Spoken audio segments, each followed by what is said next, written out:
Welcome once again to my beautiful familia.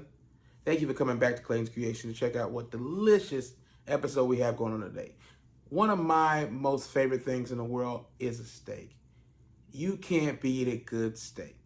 And today, we don't just got any cut for you. We have a picanha. Okay? There are not going to be a lot of ingredients here, guys. The usual suspects, of course.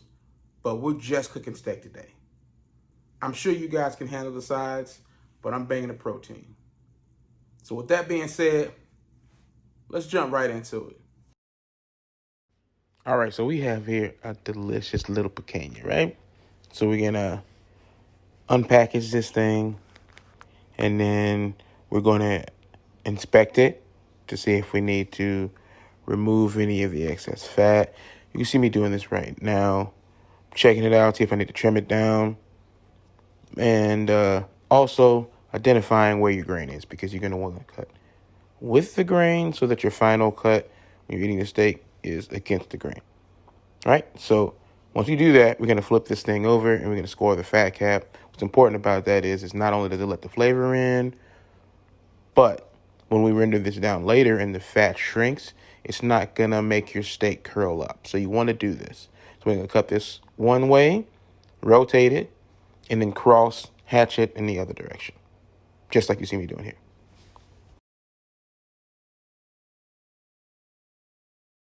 And now we flip that back over, and we're going to want to cut those steaks. And like previously stated, we're going to want to cut with the grain.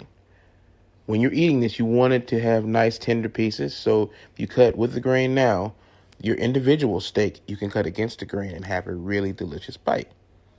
For some reason, I had to inspect that off the screen. I don't know why, but checked out the steak, and then we're going to rinse and repeat. We're going to cut this thing all the way down, but in this video, you're going to see me work with 3 prime choice cuts of this steak.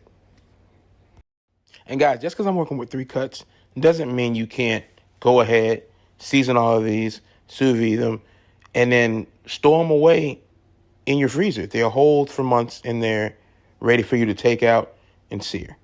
So if that's what you want to do, feel free. Now you can see me patting these things dry, just a little bit of pat and turn. My grandma used to say that. Obviously, it wasn't in regard to cooking steak, but I digress. All right, so we're going to season these things with the usual suspects minus garlic. So that's onion powder, salt, and pepper.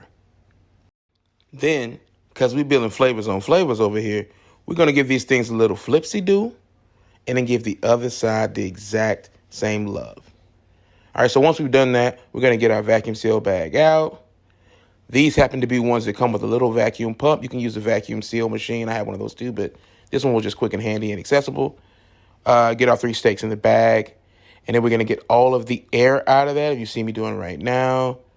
Once you've done that, it'll be time to move on to getting these things ready to sous vide. And as they say, guys, hindsight is 20/20. I should have taken the time to go find a little vacuum sealer, but I got me a little workout in. Anyway, so once they're sealed up like this, we're going to take these and we're going to drop them right down in the bowl of our Instapot. Hey, you. Yeah, you. Watching this video right now.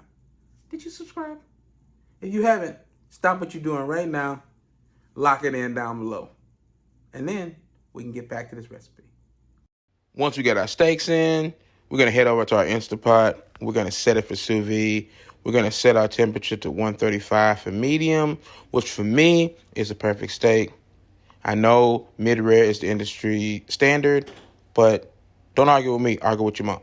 All right, so then we're going to cook that for an hour and a half, and when it's done, it should look like this.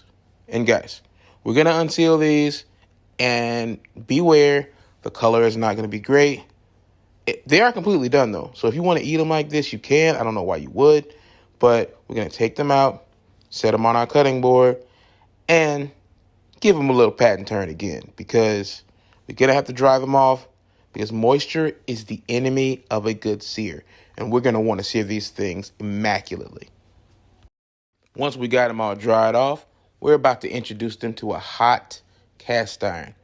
Once you put them in, we're going to press them down so they get maximum surface contact, because you want the Maillard reaction to kick in and give you a great sear. See that smoke? These pans are hot, or this pan, I should say. All 3 steaks are down. We're going to sear that one side, and once we see the sear we're looking for, we're going to flip that thing over, hoping to see the sear that you see here. However, when you flip that thing over, if you don't have the sear you're looking for, feel free to put it right back down. As you can see right here, I'm searing the fat cap. And again, we need to render that fat because if you don't, it will be inedible. So once you have that seared up and cooked up, looking delicious, it's time to take these boys out and let them rest on our cutting board. Remember, all steaks, you want to let them rest. You do not want to cut these things and let all that juicy deliciousness that you've worked so hard building up bleed out onto your cutting board. Fight the urges, let them rest. It will be worth it. As I get in here for this close-up of this delicious looking protein. Don't you just want to dive in?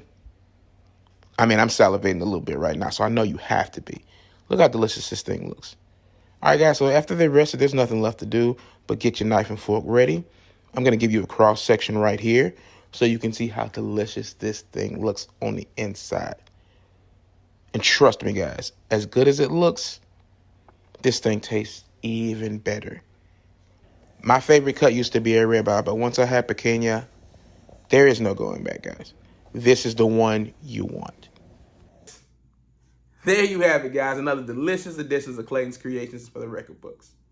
Hope you enjoyed the video today. But remember, this is not just a spectator sport. So go out, grab yourself some protein, get your pots and pans, bang those things together, and create something hot and fresh right out of your own kitchen. Don't forget to like, comment, share, and subscribe. Tell a friend that Clayton's Creations is back again. As always, I love you guys, and I'm going to leave you with the final words of salud, mi familia. Till next time.